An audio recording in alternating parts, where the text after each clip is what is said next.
கிறிஸ்து இயேசுவில் என் அன்பிற்கும் பாசத்திற்கும் இனிய அன்பான இறைமக்களே, ஆராதனை வலையொலியின் அன்பு நேயர்களே, பொது காலத்தினுடைய 6வது ஞாயிறு இறைவார்த்தை பகிர்வை உங்களோடு இந்த நாளிலே பகிர்ந்து கொள்வதில் பேரானந்தம் கொள்கிறேன்.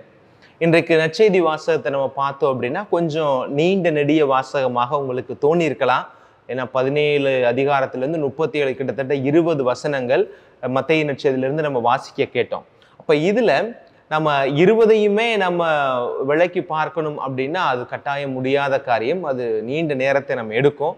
அதனால ஒரே ஒரு கருத்தை மாத்திரம் நம்ம எடுத்து நற்செய்தியின் அடிப்படையில் ஆண்டவருடைய ஒளியில் நாம் என்ன சிந்திக்கலாம்னு நினைக்கிற பொழுது என் மனசுல பட்டது, இன்னைக்கு பெரும்பாலான மக்கள் சந்திக்கக்கூடிய ஒரு பிரச்சனை அல்லது நாம் அன்றாடம் கடந்து போகக்கூடிய ஒரு நம்முடைய கட்டுக்கடங்காத நிலையில் இருக்கிற ஒரு உணர்வு அப்படின்னு சொன்னோம்னா, ஒரு இமோஷன் அப்படின்னு சொன்னா அது கோபத்தை தான் நம்ம சொல்ல முடியும். அதனால இன்னைக்கு கோபத்தை ஆண்டவர் தானே சொல்றாரு, உன் சகோதரனோட கோபம் கொள்ளாதே அப்படின்னு சொல்றாரு, அவன் அறிவிலியேன்னு சொல்லாத அப்படின்றாரு. ஒருவேளை உனக்கு மனஸ்தாபம் கோபம் இருக்குது அப்படின்னா அதில் போய் நீ நீதிமன்றத்துக்கு போறக்கும், அதாவது ஆலயத்திற்கு போய் காணிக்க கொடுக்கறதுக்கு முன்னாடி அதை உனக்குள்ள பேசி சரி பண்ணிக்கோ அப்படின்னா ஆண்டவர் அந்த இடத்துல சொல்றதுக்கு காரணம் என்ன அப்படின்னா, இன்னைக்கு பெரும்பாலான இடங்கள்ல ஒவ்வொரு மனிதனுக்குள்ளுமே இந்த கோபம் என்கிற பிரளயம் அது உண்டாகி கொண்டே இருக்கிறது. இந்த கோபத்துக்கு ஒவ்வொருத்தரும் ஒவ்வொரு விதமா தனக்கு ஏற்றார் போல டெஃபினிஷன்ஸ் எல்லாம் கொடுத்துக்கிறாங்க, வரையறை செய்து கொள்கிறார்கள். ஆனா விவிலியத்தின் அடிப்படையில இன்றைக்கு நமக்கு ஆண்டவர் என்ன சொல்றார் அப்படின்றதான் இந்த மறையுரையில நாம சிந்திக்க போகிறோம். மனிதன் என்பவன் உணர்வுகளால் கட்டமைக்கப்பட்டவன். மனுஷனுடைய உடம்பு எப்படி நமக்கு கை, காலு, மூக்கு, வாய், தலை அப்படி எல்லாமே இருக்குதோ, உடல் உறுப்புகளால் எப்படி உடலானது கட்டமைக்கப்பட்டிருக்கிறதோ அதுபோல மனிதன் என்பவன் உணர்வுகளால் உருவாக்கப்பட்டவனாக இருக்கிறான். அந்த உணர்வு இருக்கிறதுனாலதான் நம்ம அவனை மனிதன் அப்படின்னே சொல்றோம். விலங்குகளுக்கும் உணர்வு இருக்கிறது. விலங்குகளுடைய உணர்வுக்கும் நம்முடைய உணர்வுக்கும் என்ன ஒரு வித்தியாசம் அப்படின்னா, நீங்க கேட்கலாம், ஃபாதர் எமோஷன்னா என்ன அப்படின்னு நீங்க கேட்கலாம். மகிழ்ச்சி, துக்கம், பயம், கோபம், ஆச்சரியம், விரக்தி, இவை எல்லாமே இதுதான் அடிப்படையான இமோஷன்ஸ். பல நேரங்களில் நம்ம அதை புரிந்து கொள்ளாமல் இருப்போம். இப்போ நமக்கும் விலங்குகளுக்கும் இமோஷன்ஸ் இருக்குது, அவர்களுக்கும் உணர்வுகள் எல்லாம் இருக்கிறது. அந்த உணர்வு இருக்கிறதுனாலதான் போய் சாப்பிடுதாங்க, இன்ஸ்டிங் அப்படின்னு அதை சொல்றாங்க. உணர்வு இருக்கிறதுனாலதான் அவங்க காம உணர்ச்சி கொள்றாங்க, புணர்வு கொள்கிறார்கள். உணர்வு இருக்கிறதுனாலதான் சண்டையெல்லாம் போடுறாங்க. இதுல மனிதனுக்கும் உணர்வு இருக்கிறது, விலங்குகளுக்கும் உணர்வு இருக்கிறது. எந்த விஷயத்துல மனுஷன் கொஞ்சம் வித்தியாசப்பட்டிருக்கிறான் அப்படின்னா, அறிவியல் அடிப்படையில பார்த்தோம்னா அறிவியல் என்ன சொல்லுகிறது, மனிதனே விலங்குகள்ல இருந்து அவன் தான் அப்படின்னு சொல்லுது. ஆனால் அதற்கு 100% ஒரு ஆராய்ச்சிபூர்வமான சான்று அவரிடம் இல்லை. இன்றைக்கு வரை அது இல்லை. ஏன்னா போய் போய் போய் கேட்டோம்னா ஒரு கட்டத்துல அவங்களுக்கே நிலைத்தன்மை குறைந்து போய் விடுகிறது. அப்போ மனிதனுக்கும் விலங்குகளுக்கும் இடையே இருக்கிற இந்த உணர்வில் மனிதன் அப்பாற்பட்டு சற்று உயர்ந்து நிற்பதனுடைய காரணம், மனிதன் சிந்தித்து உணர்வை வெளிப்படுத்தக்கூடியவனாக இருக்கிறான். மனிதனுடைய உணர்வுகள் அவனால் கட்டுப்படுத்தக்கூடிய ஒன்றாக இருக்கிறது. அதனாலதான் சில நேரங்கள்ல ரொம்ப காட்டு முராண்டித்தனமா நம்ம கோபம் கொள்ளுகிற பொழுது நம்ம என்ன சொல்றோம், மிருக மாதிரி இருக்கிற அப்படின்னு சொல்லுவாங்க. குறிப்பா இந்த செய்தித்தாள்கள் எல்லாம் நம்ம பார்க்கும்போது காம கொடூரன் அப்படின்னு போடுவாங்கல்ல, மிருகம் அப்படின்னு அந்த இடத்துல பயன்படுத்துவாங்க. ஏன்னா அந்த மனிதனுக்குரிய அந்த தன்மையில் இருந்தவன் மாடுபட்டு தன்னுடைய உணர்வுகளை கட்டுப்படுத்தக்கூடிய நிலையிலிருந்து முழுவதுமாக கட்டுப்பாடற்ற நிலைக்கு போகிற பொழுது அவன் மிருகமாக மாறுகிறான். அது பிலாசபிலே ஒரு அருமையான ஒரு வார்த்தை இருக்கு, மனிதன் என்பவன் ரேஷனல் அனிமல் அப்படின்னு சொல்றாங்க. How to define human being, மனிதனை நீங்கள் எப்படி வரையறை செய்வீர்கள் அப்படின்னா அவன் சிந்திக்கக்கூடிய ஒரு மிருகம், அவ்வளவுதான் அப்படின்னு நம்ம சொல்றோம். அப்படியா? அப்ப இப்படி உணர்வுகளால் கட்டமைக்கப்பட்டிருக்கிற மனிதன் தன்னுடைய உணர்வுகளை சரியாக வெளிப்படுத்துகிற பொழுது, அது எந்த உணர்வாக இருந்தாலும் சரி, அது அவனுக்கும் அவன் சார்ந்திருக்கிற சமூகத்திற்கும் அது நலன் விளைக்கிறது.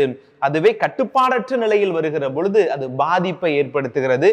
அவனுக்குள்ளும் பாதிப்பை ஏற்படுத்திருக்கிறது, அவன் சார்ந்திருக்கிற சமூகத்துக்கும் அந்த பாதிப்பை ஏற்படுத்துகிறது. விழுலித்துக்குள்ள போறதுக்கு முன்னாடி இந்த 2 வார்த்தை நம்ம அடிக்கடி பயன்படுத்துவோம், இமோஷன் அண்ட் ஃபீலிங்ஸ் அப்படின்னு பயன்படுத்துவோம் இல்லையா. உணர்வு ரெண்டுக்குமே தமிழ்ல பார்க்கும்போது எனக்கு சரியா எப்படி சொல்றேன்னு தெரியல. இன்றைக்கு இந்த மறையுரையில நான் உங்களுக்கு அதை கொஞ்சம் விளக்கி சொல்லலாம்னு நினைக்கிறேன். இமோஷன் அப்படின்னா என்ன, ஃபீலிங்ஸ் அப்படின்னா என்ன. நான் அப்பதான் சொன்னேன், குறிப்பா மனிதனுக்கு இருக்கிறது ஒரு 6 விதமான இமோஷன்ஸ் தான் என்ன சொல்றாங்கன்னா அடிப்படை உணர்வுகள்னு சொல்றாங்க. மகிழ்ச்சி, பயம், துக்கம், ஆச்சரியம், கோபம், விரக்தி, இவையெல்லாம் அடிப்படையான உணர்வுகள். இமோஷன்ஸ் அப்படின்னா என்னன்னா, இமோஷன் அப்படின்றது ஆட்டோமேட்டிக்கா நமக்குள்ளேயே இருக்கக்கூடிய ஒன்றாக இருக்கும். அது அன்கான்சியஸா நமக்குள்ள இருக்கும். ஒரு சாவு வீட்டுக்கு போறோம். இப்ப எங்க வீட்டுல எனக்கு ஒரு தங்கச்சி இருக்கிறா, கடைசி பிள்ளை எங்க வீட்டுல. இப்ப அந்த தலைமுறைகள்லாம் கடந்துருச்சு பாத்தீங்களா. ஊருக்கு போனா முடியை அவுத்து போட்டுட்டு அப்படியே ஒப்பாரி வச்சு அழுகிறது. நானே பார்த்துருக்கேன். சாவு வீட்டுக்கெல்லாம் போகும்போது நான் பைக்ல போயிட்டு இருப்பேன். நான் கடந்து போவேன். அந்த சாவுக்கு வர்றவங்க பூரா நான் இருந்த கிராமங்கள்ல சொல்றேன். அவங்க பூரா அந்த வேன்ல வருவாங்க. வேன் எடுத்து எல்லாரும் அந்த சாவுக்கு வருவாங்க. நான் கடந்து போவேன். நான் கடந்து போகும்போது அந்த வேன்ல பாத்தீங்கன்னா பாட்டு சத்தம்லாம் கேட்கும். உள்ள கக்க புக்கான்னு சிரிச்சுக்கிட்டு நல்லா சந்தோஷமா வருவாங்க. நம்ம பைக்ல போறதுனால அவங்களுக்கு முன்னாடி அடக்கத்துக்கு போயிடுவோம் இல்லையா. நம்ம அடக்கத்துக்கு போயிட்டு எல்லாம் ரெடியாகி நம்ம நின்றுகிட்டு இருப்போம். நான் எந்த வேன்ல பார்த்தனோ அந்த பாட்டு சத்தத்தோடு ஆட்டி பாடிக்கிட்டு நல்லா பேசி சிரிச்சுக்கிட்டு வந்த கூட்டம் டபக்கு நீங்க வந்து முடிய ஒத்து போட்டு கடன்னு அழுகுங்க. இது வந்து ஒரு இமோஷன். அது ஒரு துக்கத்தை வந்து நம்ம பார்த்தாலே நமக்கு அந்த துக்கம் வரும். ஏன் அப்படின்னா இட்ஸ் அன்கான்சியஸ்.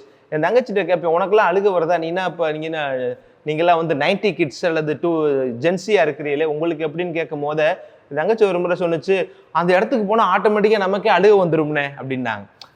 இறந்த வீட்டுக்கு போகிறோம், நம்ம தோல்ல கையை போடுவாங்க, யாருன்னே தெரியாது. குறிப்பாக பெண்களுக்கு சொல்கிறேன். தோல்ல கையை போட்டு நறுக்குன்னு ஒரே அமுக்கு கோழியை பொத்துன மாதிரி அந்த இடத்துல அமுக்கும் போது அந்த பாடியை சுற்றி உட்காந்துருக்க நேரத்தில் தன்னறியாமல் ஒரு அழுக வரும். அது தன்னறியாமல் வருவது அல்ல.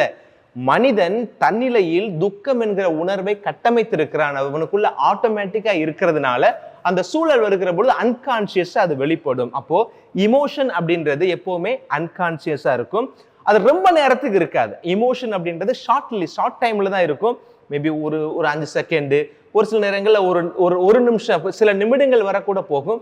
ஆனால் இமோஷன் அப்படின்றது ரொம்ப நேரம் இருக்கக்கூடாது. அப்படி இமோஷன்ஸ் ரொம்ப நேரம் இருந்துச்சுன்னா டேஞ்சர். கோவப்படலாம், ஒரு நிமிஷம் படலாம், 2 நிமிஷம் படலாம். பிள்ளைய சேட்டை பண்ணதுக்கு அம்மா வந்து பிள்ளை மேல கோவப்படலாம். வாத்தியார் வந்து பிள்ளைங்க சேட்டை பண்ணும் போது வாத்தியார் கோவப்படலாம். கனவு மனைவி மீதோ, மனைவி கணவன் மீதோ கோவப்படலாம். ஆனா அது ஷார்ட் லிவ்டா இருந்துச்சுன்னா அது இமோஷன். அதுவே லாங் ஆயிடுச்சு அப்படின்னா அது பிரச்சனைக்குரியதாக மாறிடும்.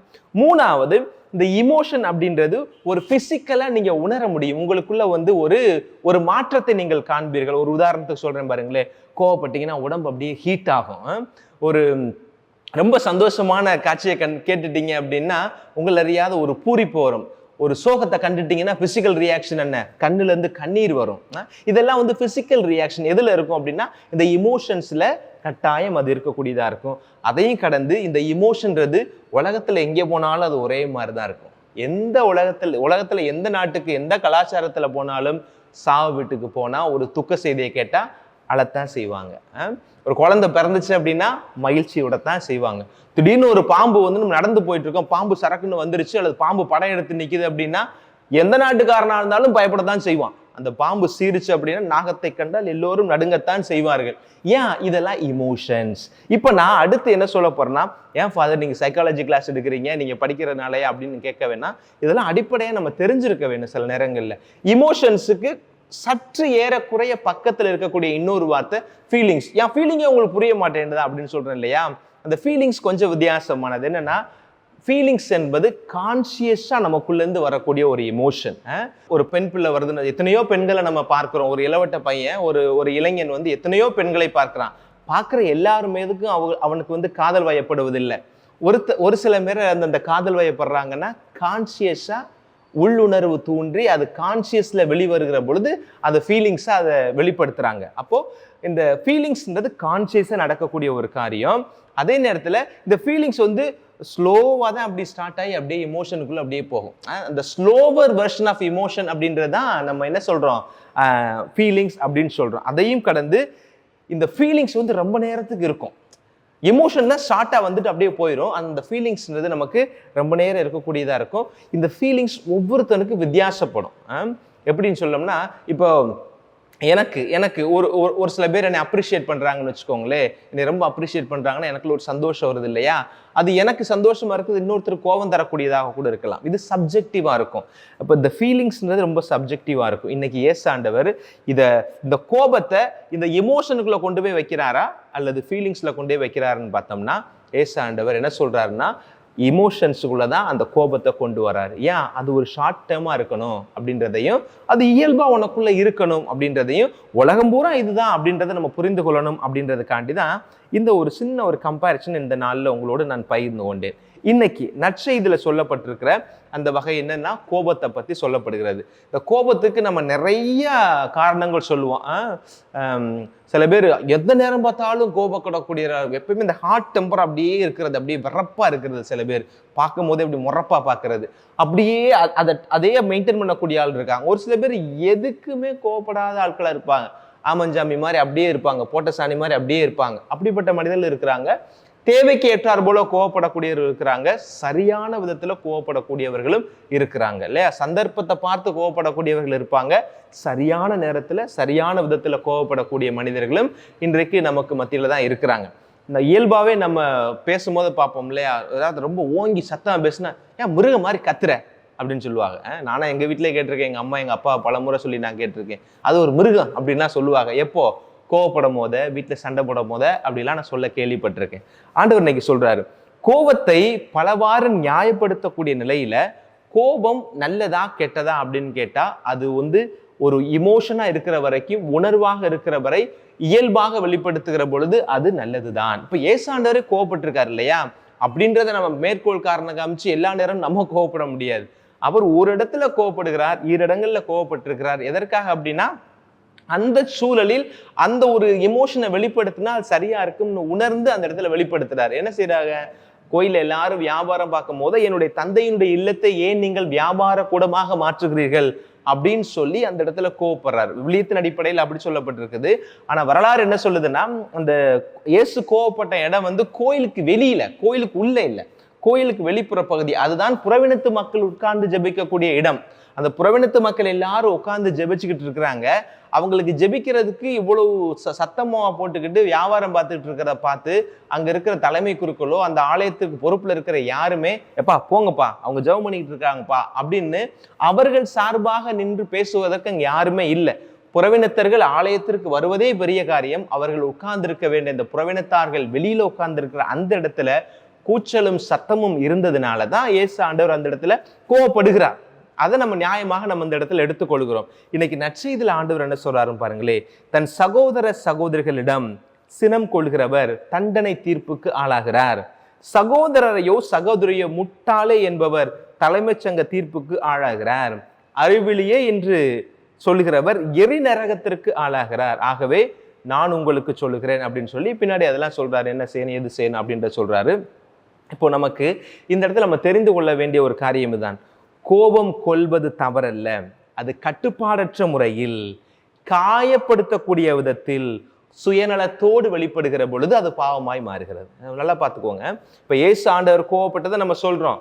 வீட்டுல அம்மா அப்பா சில நேரங்களில் பிள்ளைகள் மீது கோவப்படுகிறார்கள். நல்லெண்ணத்தோடு கோபம் கொள்ளக்கூடியவர்கள் எத்தனையோ பேர் இருக்கிறாங்க. அந்த சூழலை நாமளும் கடந்து வந்திருப்போம், நாமளும் கோவப்பட்டிருப்போம், நம்ம மேலேயும் சில பேர் கோவப்பட்டிருப்பாங்க நல்ல நேரத்துல.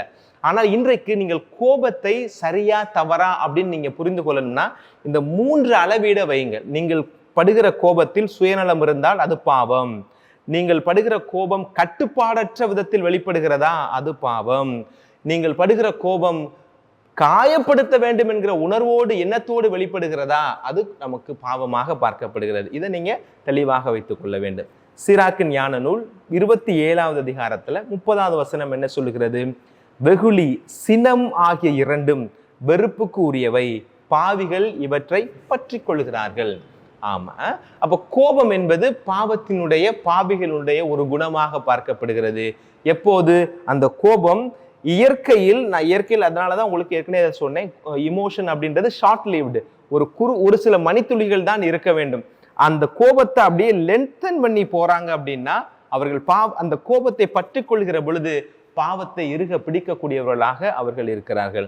சிராக்கின் ஞான நூல்ல 28வது அதிகாரத்தில் இருக்கிற 3வது வசனம் பாருங்களேன். மனிதர் மீது சினம் கொள்கின்றனர், அவ்வாறு இருக்க ஆண்டவர் தங்களுக்கு நலமளிப்பார் என எவ்வாறு எதிர்பார்க்க முடியும்? பார்த்துக்கோங்க. பாவசிங்கத்தனத்துல போய் பெரும்பாலும் பாவசிங்கத்தனத்துக்கு நான் பார்த்துருக்கிறேன், வர்றவங்க சொல்லக்கூடிய ஒரு காரியம், எதுக்கு எடுத்தாலும் கோவப்படுறேன் ஃபாதர் அப்படின்னு சொல்லுவாங்க. எதுக்கு எடுத்தாலும் நான் கோவப்படுறேன் ஃபாதர் அப்படின்னு. ஆண்டவர் சொல்றாரு, கடவுளுடைய சினம் உன் பக்கம் திரும்பாமல் இருக்க வேண்டும் என்று சொன்னால் நீர் அடுத்தவர் மீது கட்டுப்பாடற்ற விதத்தில், காயப்படுத்தக்கூடிய விதத்தில் சுயநலமாக உன்னுடைய கோபத்தை வெளிப்படுத்தாதே அப்படின்றது சீராக்கின் ஞான நூல் 28வது அதிகாரத்தில் இருக்கிற அந்த 3வது வசனம் நமக்கு சொல்லுகிறது. அப்புறம் பாருங்களேன், சீராக் ஞான நூல்லையே 28:1 வசனத்தை வாசிங்க. பழி வாங்குவோர் ஆண்டவரிடமிருந்து பழிக்கு பழியையே பெறுவர். ஆண்டவர் அவருடைய பாவங்களை திண்ணமாய் நினைவில் வைத்திருப்பார். இப்ப நீ கோபதாபமா நம்ம பேசுறதெல்லாம் உண்மைதாங்க. ஆனா என்னன்னா, கோபம் ஒரு இமோஷனா ஒரு நேர்மறையா இருந்துச்சுன்னா அது கடந்து போயிடும். ஆனால் நீங்கள் எப்படி நான் ஏற்கனவே சொன்னது போல கட்டுப்பாடற்ற விதத்திலேயோ அல்லது காயப்படுத்தக்கூடிய விதத்திலேயோ சுயநலத்தோட நீங்க வெளிப்படுத்தினீங்க அப்படின்னா அந்த பாவம், அந்த கோபத்தோட முடியாது, அது நீட்சியாக மாறும். கோபம் பழிவாங்கும் உணர்வுக்கு உங்களை இட்டு செல்லும். அப்படி பழிவாங்கும் உணர்வோடு நாம இருக்கிறோம் அப்படின்னு சொன்னா கடவுளிடமிருந்தும் நமக்கு பழிக்கு பழிதான் கிடைக்கும். அதுல மாற்று கருத்து என்பதே இல்லை. சில நேரங்களில் நானுமே என்னுடைய வாழ்க்கையில் அனுபவப்பட்டிருக்கிறேன். சில பேர் நம்முடைய மனது நோக்கக்கூடிய விதத்துல பேசியிருப்பாங்க, மனது நோக்கக்கூடிய விதத்தில் நடந்திருப்பாங்க. நான் பெரும்பாலும் எப்படி நினைப்பேன்னா, என்னால் திருப்பி இயல்பா உங்கள்கிட்ட பேச முடியுமான்னு தெரியல, பட் நீங்களா இருங்க, நான் நானா இருந்துக்கிறேன் அப்படின்னு சொல்லி ஒதுங்கிக்கிறேன்னு நினைப்பேன். ஆனா இது சரியான அணுகுமுறை அல்ல. இதுவே இன்னும் கொஞ்சம் பக்குவப்படணும். இது ஒரு பாதிக்கு பாதின்னு சொல்லலாம்னு வச்சுக்கோங்களேன். எனக்கு ஒருத்தர் பிடிக்கல, எனக்கு அவங்க மேல கோபமா வருது, என்னை அவங்க ரொம்ப கோவப்படுத்திட்டாங்க, என்னால் திரும்பி அவங்கள கோவப்படுத்தி அவங்கள போய் திட்டி அந்த மாதிரி செய்ய விரும்பல, நான் ஒதுங்கி நின்றுக்கிறேன் அப்படின்னு சொல்றது பாதிக்கு பாதி சரியாகவே ஒழிய இது சரியான தீர்வு அல்ல. ஆனால் ஆண்டவர் சொல்றாரு, நீ கோபத்தை மாத்திரம் நீ எப்படியே டெம்பரா இழுத்துக்கிட்டே போனோம் அப்படின்னா அது பழி வாங்கக்கூடிய நிலைக்கு நம்மளை கொண்டு போய் விட்டுரும். நீ பழிவாங்குன்ற உணர்வோடு இருந்துக்கிட்டு நீ ஆலயத்திற்கு வந்தாலும் சரி, பழிவாங்கும் உணர்வோடு எப்பேற்பட்ட நல்ல காரியங்களை தான தர்மங்களை செஞ்சாலும் கடவுளிடமிருந்து நாம் இரக்கத்தை எதிர்பார்க்க முடியாது. பழிக்கு பழியைத்தான் அவர் கொடுப்பார் அப்படின்றதை திண்ணமாய் நினைவில் வைத்திருப்பார் அப்படின்னு சொல்லப்பட்டிருக்கிறது. பழி வாங்க ஒரு ஆண்டவரிடமிருந்து பழிக்கு பழியே பெறுவர். ஆண்டவர் அவருடைய பாவங்களை திண்ணமாய் நினைவில் வைத்திருப்பார். கோபம்தான் உண்மையான கொலைகாரன், அதை நம்ம புரிந்து கொள்ள வேண்டும். இப்ப நம்ம சொல்றோம் இல்லையா, ஒவ்வொரு குற்றவாளிக்கு பின்னாடி நீங்க பாத்தீங்க அப்படின்னா திட்டமிட்ட குற்றவாளிகளுக்கு பின்னாடி கோபம்தான் இருக்கும். கோபம்தான் உண்மையான கொலைகாரன். அதே நேரத்துல மன அமைதியை மட்டுமல்ல, கோபம் உங்கள் உடல் நலத்தையும் கெடுக்கும் அப்படின்றத பவுலடியாரே சொல்றார். கோபம் தான் உண்மையான கொலைகாரன். நான் அடுத்தவனை கொலை செய்யறேன், உன்னை நீனே கொலை செய்யறன்னா கோபம் தான் நம்மளை கொலை செய்யும். அதனால நம்மை தற்காத்து கொள்ள வேண்டும் என்று சொல்கிற பொழுது கோபத்தை நாம் கையாள கற்றுக்க வேண்டும். கோபத்தை கையாள தெரியணும், அதான் ரொம்ப முக்கியமானது. ஓகே, இப்ப முதல்ல பாருங்களேன், ஒரு இறைவார்த்தை வசனம். எபேசியர்கள் திருமுகம் 4வது அதிகாரத்துல 26வது வசனத்துல பவுலடியார் சொல்லுகிறார், சினமுற்றாலும் பாவம் செய்யாதீர்கள். அப்படின்னா பவுலடியார் கோபப்பட வேணாம்னு சொல்லல, கோபப்படுங்க. அந்த கோபம் உங்களை பாவத்திற்கு இட்டு செல்லாத விதத்தில் பார்த்து கொள்ளுங்கள். அந்த கோபம் உங்களை பாவத்திற்கு இட்டு செல்லாத விதத்தில் பார்த்து கொள்ளுங்கள்.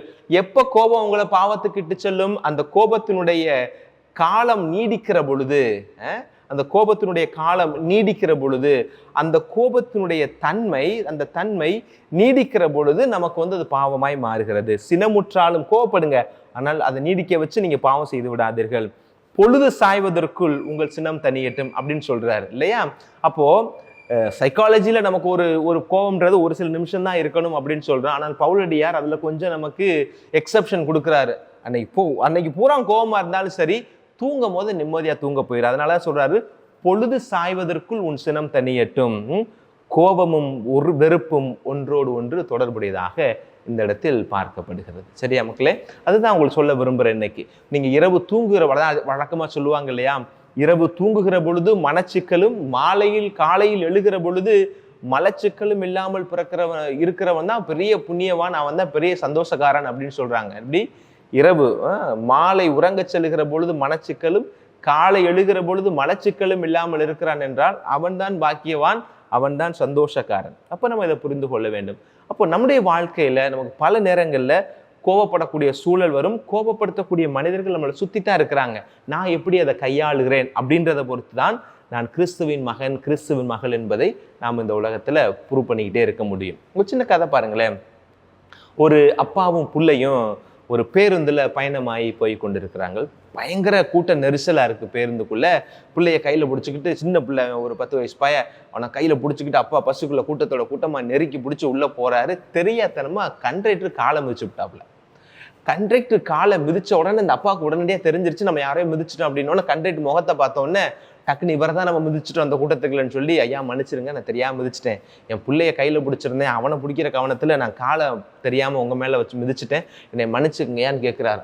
அவருக்கு கட்டுக்கடங்காத கோபம் கண்டுட்டு ஏற்கனவே இந்த கூட்ட நெரிசல் இருந்தனால எப்படி என் காலை மிதிக்க போச்சு, உன் பிள்ளையை தூட்டு வரையா, அடுத்த பஸ்ஸில் வர வேண்டியதான், உனக்கு பஸ்ஸா இல்லை, உனக்கு ஏரிச்சா இருக்கு, நானா கிடச்சேன், நான் போட்டு கத்தி கூப்பாடு போட்டுக்கிட்டு அப்படியே டிக்கெட்டை கிழிச்சு கொடுத்துட்டு அப்படியே போயிட்டே இருக்காரு. எல்லார்ட்டையும் கத்திக்கிட்டு போயிட்டே இருக்காரு. அந்த டெம்பர் அப்படியே மெயின்டைன் ஆகி போயிட்டே இருக்கிறார் கடைசி வரை. இந்த அப்பாவும் பிள்ளையும் இவங்க ஸ்டேஷன் வந்தோடனே இவங்க இறங்கி போயிட்டாங்க. இவங்க பஸ்ல இறங்கியாச்சு. அப்போ பையன் கேட்டானா, அப்பா உங்களை அவர் அந்த திட்டுறாரு, நீங்க ஏன்ப்பா திருப்பி திட்ட மாட்டேன்றீங்க அப்படின்னு. அப்பா கேட்டாரா, நான் மிதிச்சது தப்பு, நான் அதுக்கு மன்னிப்பு கேட்க வேண்டிய விதத்துல ஒரு மனிதாபிமானத்தை அடிப்படையில் என்னுடைய தவறை உணர்ந்து நான் மன்னிப்பு கேட்டுட்டேன். இப்ப நான் அவர் என்னை திட்டினவரை திருப்பி திட்டுறதுனால அப்பாவுக்கு என்ன திருப்பி கிடைச்சிட போகுது அப்படின்னு கேட்டாராம். அப்ப இந்த பையன் சிந்திக்கிறான், ஆமா இல்ல, நான் அவரை மிதிச்சேன், நான் தப்புன்னு தெரிஞ்சு நான் மன்னிப்பு கேட்டுட்டேன், மன்னிப்பு கேட்கறது என்னுடைய மனிதத்தன்மையை காமிக்கிறது, அவர் மன்னிச்சிருந்தானே அவர் மாமனிதன் ஆயிருப்பாரு, ஆனால் அவன் திருப்பி திட்டுறாரு. அப்படி திருப்பி திட்டுறவரை நான் திருப்பி திட்டினா எனக்கு என்ன கிடைக்க போகுது? ரெண்டாவது, நீ என் கூட இருக்கிறப்பா, நமக்கு எதிராக ஒருத்தர் ஏதாவது செஞ்சாங்க அப்படின்னா அதை நம்ம திருப்பி செய்யக்கூடாது அப்படின்ற ஒரு படிப்பினை என் பிள்ளைக்கு கற்றுத்தர்றதுக்கு கடவுள் எனக்கு அருமையான ஒரு வாய்ப்பு கொடுத்துருக்கிறாரு அப்படின்னு நான் எடுத்துக்கிட்டேன் அப்படின்னு சொன்னாராம். அதோட இன்னொரு சொன்னாரு, மவனே அவர் என்னை திட்டினது எனக்கு கொஞ்ச நேரம் வலிச்சிச்சு, அந்த இடத்துல 4 பேருக்கு முன்னாடி நம்மளை மரியாதை இல்லாமல் பேசுறாரு அப்படின்னு. ஆனால் அந்த கோபம், அவர் திட்டினது எனக்கு கோபமா இருந்துச்சு, கொஞ்ச நேரம் தான் இருந்துச்சு, நான் வண்டியை விட்டு இறங்கும் போது எல்லாம் மறந்துருச்சு. ஆனால் அவருக்கு அப்படி இல்லை, அதே கோபத்தோட போறார். நான் அவருடைய காலை மிதிச்சு அவரை காலில் தான் வலியை உருவாக்குனேன், ஆனால் அவர் இன்னைக்கு பூரா கோவப்பட்டு தன்னை முழுவதுமாக வருத்தி கொள்ளக்கூடிய முட்டாளாய் அவர் தான் இருக்கிறார் அப்படின்னு அவர் சொன்னதா இந்த சின்ன கதை இருக்குது. நீங்க யோசிச்சு பாருங்க, பல நேரங்கள்ல நாமளும் இந்த கண்டக்டர் போலலாம் இருந்திருக்கிறோம். சில நேரங்களில் நாம இந்த அப்பாவை போலவும் இருந்திருப்போம். அப்பாவை போல இருக்கிற பொழுது ஆண்டவர் நம்மை ஆசீர்வதிக்கிறார். அந்த கண்டக்டர் போல, நடத்துனரை போல இருக்கிற பொழுது ஆண்டவர் கொஞ்சம் நமக்கு ஒரு புத்துமதி சொல்லி இன்னும் நம்ம திருந்தனும் நம்மகிட்ட எதிர்பார்க்கிறார். சீராக்கின் ஞான நூல் 30வது அதிகாரத்துல 24வது வசனத்தை பாருங்களேன். பொறாமையும் சீற்றமும் உன் வாழ்நாளை குறைக்கும். அதான் சொன்னேன், கோபம் மனதோடும் தொடர்புடையது, உடலோடும் தொடர்புடையது. பொறாமையும் சீற்றமும் உன் வாழ்நாளை குறைக்கும், கவலைக்குரிய காலத்திற்கு முன்பே முதுமை வந்துவிடும். நீங்க நல்லா சந்தோஷமா ஆரோக்கியமா ரொம்ப நாளைக்கு இளமையோட இருக்கணும்னு ஆசைப்பட்டீங்க அப்படின்னா கோவப்படாதீங்க. பொறாமை ஒரு பக்கம் இருக்கிறது. முதல்ல சீராக் சொல்வது, கோவப்படக்கூடாது யார்கிட்டையும். கோபத்தை படுகிற பொழுது நான் ஏற்கனவே அந்த அந்த அந்த 3 அளவீடுக்குள்ள நீங்க வந்துடாம பார்க்கணும். நீங்க எப்போ வேணாலும் கோவப்படலாம், ஆனால் உங்க கோபத்துல ஒரு சுயநிலை இல்லாமல் பார்த்துக்கோங்க. உங்கள் கோபத்துல ஒரு கட்டுக்கடங்காத நிலை இல்லாமல் பார்த்துக்கோங்க. உங்க கோபத்துல காயப்படுத்த குணம் இல்லாமல் இருக்குதான்னு பார்த்துக்கோங்க. ஆண்டவர் சொல்றதுதான், உன்னுடைய வாழ்நாள் குறைந்து போய்விடும். ஏன் அப்படின்னா, நம்ம கோவப்படுகிற பொழுது நம்முடைய உடலுக்குள் ஏற்படுகிற உடற்சிதைவு மாற்றங்கள், நம்முடைய ஜீன்ஸ், நம்முடைய குரோமோசோமில் ஏற்படக்கூடிய மாற்றங்கள், உடல்ல நரம்புகள் ஏற்படக்கூடிய மாற்றங்கள், அது இயல்பு நிலைக்கு அப்பாற்பட்டு இயலாத்தன்மைக்கு நம்மளை கொண்டு போய் விட்டுரும்.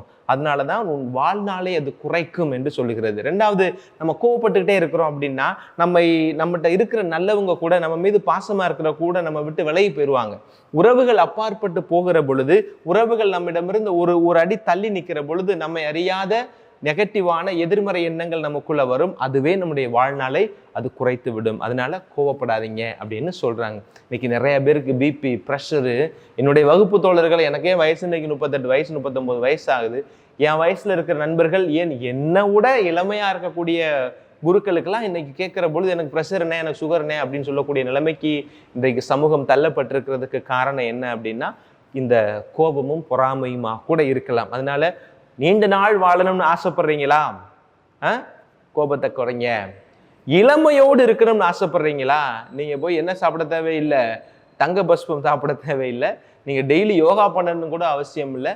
இந்த யோகாவை எதுக்கு செய்யறோம் அப்படின்னா, நம்முடைய உணர்வுகளை சீர்படுத்துவதற்காகத்தான், நம்முடைய இமோஷன்ஸை ஒரு சீர்நிலையில் வைத்திருக்கிறதுக்காகத்தான் இந்த யோகா செய்யறது, மெடிடேஷன் பண்றது, தியானத்துக்கு போறது, இதெல்லாம் நம்ம செய்யறோம். அதை பைபிள் விளக்கமா சொல்லுகிறது, நேரடியா சொல்லுகிறது. உன்னுடைய கோபம் உன்னுடைய வாழ்நாளை குறைக்கும், உன்னுடைய கோபம் உன்னுடைய முதுமையை சீக்கிரமே உனக்கு கொண்டு வந்து விட்டுரும் அப்படின்னு சொல்லப்பட்டது. 2வது, கோபம் நம்முடைய ஆற்றலை வீணடிக்கும்.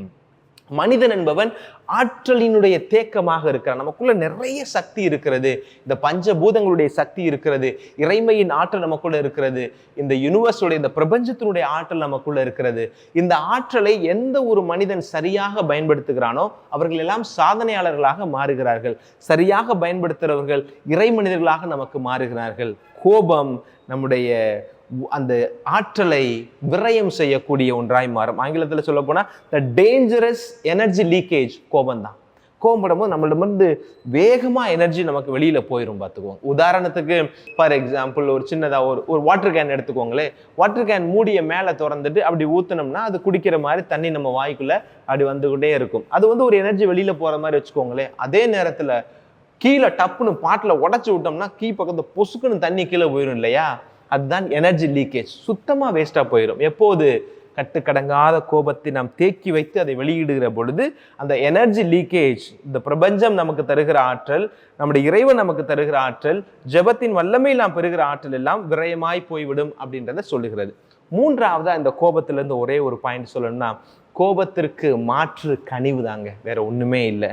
எபேசியருக்கு திருமுகம் 4வது அதிகாரத்துல 31 to 32 வரை இருக்கிற அந்த பகுதியை பார்த்தீங்கன்னா, மனக்கசப்பு, சீற்றம், சினம், கூச்சல், பழிச்சொல் எல்லாவற்றையும் தீமை அனைத்தையும் உங்களை விட்டு நீக்குங்கள். இதெல்லாம் விட்டுருங்கன்னு சொல்றாரு ஆண்டவர். எதற்காக?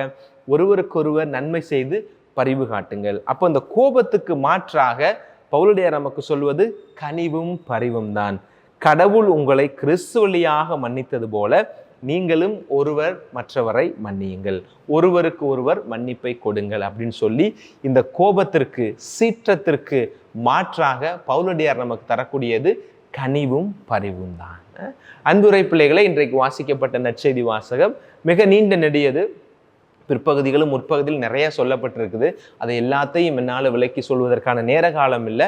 இன்றைக்கு யூடியூப்ல நிறைய வாய்ப்புகள்லாம் இருக்குது. நிறைய மறையுரைகள் கேட்கக்கூடிய மக்களாக இருக்கிறீர்கள். உங்களுடைய பங்குக்கு போகும்போது உங்க பங்கு சாமியார் ஒரு ஆங்கிள் இன்றைக்கு இந்த நற்செய்தி உங்களுக்கு விளக்கி சொல்வாரு. ஆனால் எனக்கு இன்றைக்கு நான் தியானிக்க பொழுது, ஏன் இந்த கோபத்தை மையப்படுத்தி இந்த உணர்வுகளை எப்படி கையாள வேண்டும் என்பதை நம்முடைய மக்களுக்கு பகிர்ந்து கொண்டால், அது ஆண்டோடைய சிந்தனையாக இருந்தால் நன்றாக இருக்கும் என்று நினைத்தேன். அந்த அடிப்படையில் தான் இன்றைக்கு இந்த இறைவார்த்தை உங்களோடு பகிர்ந்து கொண்டேன்.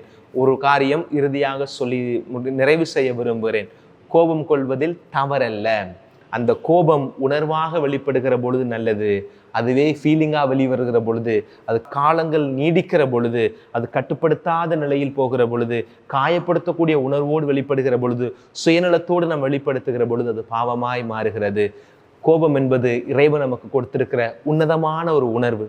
அந்த உணர்வை சரியான விதத்தில் வெளிப்படுத்துகிற பொழுது தனக்கும் தன்னை சார்ந்திருக்கிற, எனக்கும் என்னை சார்ந்திருக்கிற, உங்களுக்கும் உங்களை சார்ந்திருக்கிறவர்களுக்கும் நன்மை பயக்கும் நல்லுணர்வாய் கோபத்தை பயன்படுத்துவோம். ஆண்டவர் நம் ஒவ்வொருவரையும் ஆசீர்வதிப்பார். ஆமென்.